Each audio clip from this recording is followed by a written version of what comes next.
વિદ્યાર્થી મિત્રો, તો હવે આપણે ધીરે ધીરે આગળ વધીએ તો ટેન્સ વિશે અભ્યાસ કરીશું. તો એમાં પહેલો ટેન્સ સિમ્પલ પ્રેઝન્ટ ટેન્સ. બાળકો, સિમ્પલ એટલે સાદો, પ્રેઝન્ટ એટલે વર્તમાન અને ટેન્સ એટલે કાળ. મતલબ સિમ્પલ પ્રેઝન્ટ ટેન્સ એટલે સાદો વર્તમાન કાળ. તો વિદ્યાર્થી મિત્રો, સૌથી પહેલાં એની વ્યાખ્યા જોઈએ તો રોજિંદી ક્રિયા, ટેવરૂપે થતું કાર્ય કે હંમેશાને માટે થતી ક્રિયાને દર્શાવવા માટે સિમ્પલ પ્રેઝન્ટ ટેન્સનો ઉપયોગ થાય છે.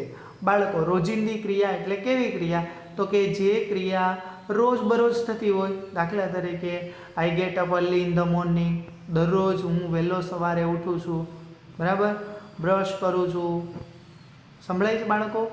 તો વિદ્યાર્થી મિત્રો, આ રીતે રોજિંદી ક્રિયા. પછી ટેવ રૂપે કાર્ય, અમુક કાર્ય કરવાની આપણને ટેવ પડી ગઈ હોય, નિયમિતતા હોય. ઘણા બધાને એવી ટેવ હોય દરરોજ સવારે ઉઠીને મંદિરે જઈને દર્શન કરવા, તો એવી ટેવ રૂપે થતું કાર્ય.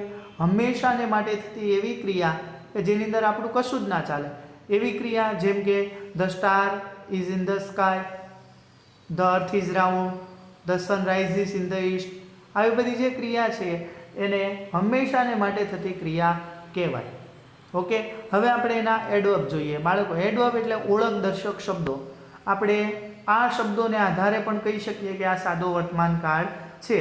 દાખલા તરીકે એવરી ડે, દરરોજ, જેને આપણે કહીએ every day, daily, always, often, sometime, usually, never, generally, regularly.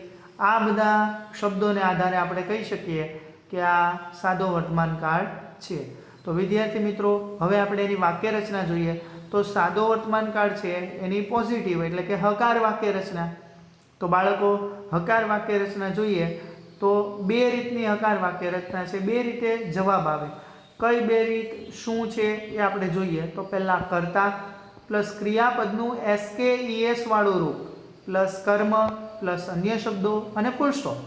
બીજી રીતે જોઈએ તો પહેલાં કર્તા પ્લસ V1 એટલે કે ક્રિયાપદનું મૂળ રૂપ, કર્મ, અન્ય શબ્દો અને ફૂલ સ્ટોપ. તો વિદ્યાર્થી મિત્રો, અહીંયા અંડરલાઇન તમને દેખાતી હશે કે ક્રિયાપદનું SKES વાળું રૂપ અને ક્રિયાપદનું V1 નું રૂપ. તો આ બંને અલગ કેવી રીતે છે? તો તમને એવો પ્રશ્ન થાય કે સર, આ તમે બે વાક્ય રચના કહો છો, તો અમારે SKES ક્યારે લેવાનું અને મૂળ રૂપ ક્યારે લેવાનું? તો તમે ધ્યાન આપજો બાળકો કે જ્યારે કર્તાના સ્થાને સ્ટાર્ટિંગમાં પહેલો જ શબ્દ જેને કહીએ તો કર્તાના સ્થાને હી, શી, ઈટ, કોઈ વ્યક્તિનું નામ, એક વચનનું રૂપ આવું આપેલું હોય ત્યારે તમારે ક્રિયાપદને SKES લગાડવાનો. એવી જ રીતે જુઓ બાળકો, કર્તાના સ્થાને આઈ, વી, યુ, ધે અને બહુવચન આપેલું હોય ત્યારે ક્રિયાપદનું મૂળ રૂપ લેવું. તો તમને એ તો સમજાઈ ગયું હશે કે ક્યારે SKES લેવાનું ક્યારે મૂળ રૂપ લેવાનું. ઓકે, કર્તાને આધાર. પણ બાળકો, ઘણી વખત તમને એવો પ્રશ્ન થાય કે સર એસ ક્યારે લગાડવાનું, ES ક્યારે લગાડવાનું? તો એના માટેના નિયમો જોઈએ. નિયમ નંબર પહેલો કે જો ક્રિયાપદના અંતે S, SS, CH, O, X વગેરે હોય ત્યારે તમારે એને ES લગાડવાનું. એક્ઝામ્પલ જુઓ, ક્લાસ, તો એની અંદર છેલ્લા બે અક્ષરો SS છે માટે ES લગાડો. ટીચ, છેલ્લા બે અક્ષરો CH છે માટે ES લગાડો. તો ક્લાસનું થઈ જાય ક્લાસીસ, ટીચનું થઈ જાય ટીચીસ. ઓકે, હવે નિયમ નંબર 2 જોઈએ. જો ક્રિયાપદના અંતે ઈ આવેલો હોય તો માત્ર S જ લગાડવાનો. દાખલા તરીકે લવ, છેલ્લો અક્ષર ઈ છે એટલે આપણે S લગાડી દઈએ, લવ્સ. મેક, છેલ્લો અક્ષર ઈ છે માટે મેક્સ. ઓકે બાળકો, ત્રીજો નિયમ જોઈએ આપણે. તો જો ક્રિયાપદના અંતે Y આવેલો હોય અને તેની આગળ વ્યંજન હોય તો Y નો I કરી ES લગાડવું. દાખલા તરીકે જો ક્રાય, તો એમાં છેલ્લો અક્ષર Y આવેલો છે પણ એની આગળ જો વ્યંજન ફરજિયાત છે R, એટલા માટે Y નો I કરી દેવાનો અને ES લગાડવાનો. ક્રાયનું થઈ જાય ક્રાઇસ, Y નો I કરી ES. એવી રીતે ટ્રાય, તો છેલ્લો અક્ષર Y છે પણ એની આગળ વ્યંજન R છે માટે વાયનો આઈ કરીને ઈએસ એટલે કે ટ્રાઇસ. નેક્સ્ટ નિયમ જોઈએ તો જો ક્રિયાપદના અંતે વાય આવેલો હોય પરંતુ તેની આગળ સ્વર હોય તો માત્ર એસ લગાડી દેવાનું. વ્યંજન હોય તો વાયનો આઈ કરીને ઈએસ લગાડી, પણ સ્વર હોય તો ખાલી એસ જ લગાડવાનો. દાખલા તરીકે પ્લે, તો પ્લેની પાછળ એસ લગાડી દો. પ્લેસ. ઓકે વિદ્યાર્થી મિત્રો, તો આ એસ કે ઈએસ લગાડવાના નિયમો આપણે ભણ્યા. V1 એટલે ક્રિયાપદનું મૂળ રૂપ, કૌંસમાં જે શબ્દ આપ્યો એ બેઠો લખી દેવાનો.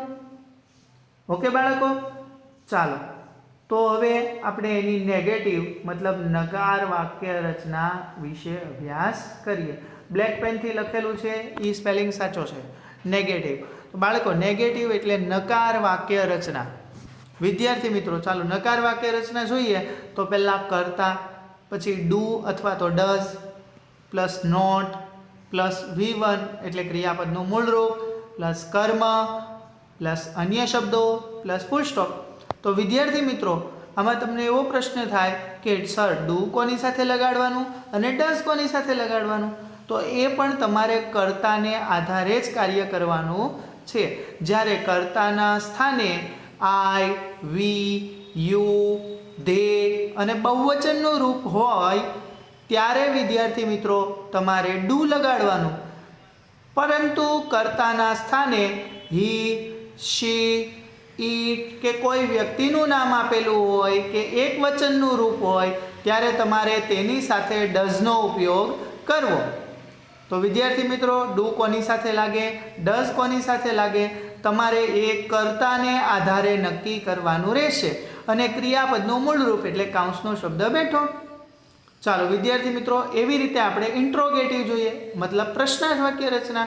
તો પહેલાં ડુ કે ડઝ પ્લસ કર્તા પ્લસ ક્રિયાપદનું મૂળ રૂપ એટલે કે V1 પ્લસ કર્મ, અન્ય શબ્દો અને છેલ્લે ક્વેશ્ચન માર્ક. તો વિદ્યાર્થી મિત્રો અહીંયા પણ અંડરલાઇન ડુ ડઝ અને V1 નીચે છે, તો તમને સમજાઈ ગયું હશે કે ડુ ક્યારે લગાડવાનું અને ડઝ ક્યારે લગાડવાનું. ક્રિયાપદનું મૂળ રૂપ એટલે કૌંસનો શબ્દ બેઠો, ક્રિયાપદ બેઠું. હવે આપણે જોઈએ એની પેસિવ વાક્ય રચના. આ બાળકો 10મા ધોરણ માટે ખાસ IMP છે પેસિવ વાક્ય રચના. તો પહેલાં કર્મ લેવાનું. બાળકો આપણે હમણાં હકાર નકાર પ્રશ્નાર્થ જોઈએ એમાં પહેલાં કર્તાથી શરૂઆત કરતા હતા, પણ પેસિવ વોઇસ છે એટલે કર્મથી શરૂ કરવાનું. એની સાથે એમિઝા લેવાનું પ્લસ ક્રિયાપદનું V3નું રૂપ એટલે કે ભૂતકૃદનનું રૂપ, પછી બાય લખવાનું, પછી કર્તા લખવાનું, અન્ય શબ્દો અને છેલ્લે ફૂલ સ્ટોપ. તો આ રીતની પેસિવ વાક્ય રચના પણ છે. આ અહીંયા ઉલ્લેખ કરી દેવામાં આવ્યો છે. બાળકો હવે આપણે એક્સરસાઇઝ જોઈએ અને ખાલી જગ્યાને પૂરવાનો પ્રયત્ન કરીએ. તો જોઈએ Jatin blank to school in the morning, કૌંસમાં છે ગો. બાળકો ઇન ધ મોર્નિંગ સવારમાં દરરોજ સ્કૂલે જવાની ટેવ છે, તો બાળકો કૌંસમાં આપ્યું છે ગો. તો જોઈએ આપણે ગોમાં એસ લગાડશું કે ઈએસ લગાડશું કે મૂળ રૂપ લખશું, એ આપણે કોને આધારે ડિસાઇડ કરશું? તો કે કર્તાને આધારે.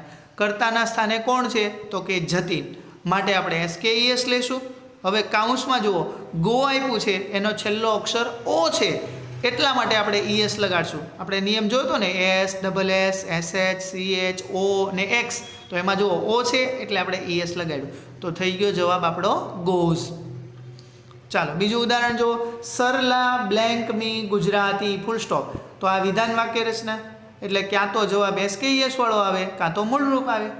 કોને આધારે ડિસાઇડ કરીએ? તો કે ભાઈ કર્તાને આધારે. કર્તા કોણ છે? તો કે સરલા. તો સરલા હોય તો એસ કે ઈએસ વાળું રૂપ આવે. હવે કૌંસમાં શું છે? તો કે ભાઈ ટીચ, એના છેલ્લા બે અક્ષર CH માટે ઈએસ લગાડી દો, ટીચીસ. ઓકે. હવે ત્રીજું ઉદાહરણ જુઓ કે ધ ચિલ્ડ્રન ખાલી જગ્યા ધ ઓલ્ડ પીપલ, કૌંસમાં છે હેલ્પ. તો વિદ્યાર્થી મિત્રો વિધાન વાક્ય રચના આ કાં તો જવાબ એસ કે ઈએસ આવે કાં તો મૂળ રૂપ આવે, પણ કોને આધારે નક્કી કરશું? કર્તાને આધારે. કર્તા કોણ છે? ચિલ્ડ્રન, જે બહુવચન છે. બહુવચન હોય તો ક્રિયાપદનું મૂળ રૂપ એટલે કે કૌંસનો શબ્દ બેઠો, હેલ્પનું થશે હેલ્પ. એવી રીતે ચોથું વાક્ય જુઓ ધ ઈગલ ખાલી જગ્યા હાઈ ઇન ધ સ્કાય, કૌંસમાં ફ્લાય. તો વિદ્યાર્થી મિત્રો આ હકાર વાક્ય રચના. ઓકે, ક્યાં તો SKES જવાબ, કાં તો મૂળરૂપ જવાબ. કોને આધારે ડિસાઈડ કરીએ? કર્તાને આધારે. કર્તા કોણ છે? ઈગલ. ઈગલ માટે ઈટ વપરાય, તો તમારે SKES લગાડવો પડે. પણ અહીંયા જુઓ, છેલ્લો અક્ષર વાય છે અને એની આગળ વ્યંજન છે, માટે વાયનો આય કરી ES લગાડવું, એટલે થઈ જશે ફ્લાઇઝ. એના પછીની ખાલી જગ્યા જુઓ, Manohar blank to play the flute. તો બાળકો આ કઈ વાક્ય રચના છે? તો કે ભાઈ વિધાન.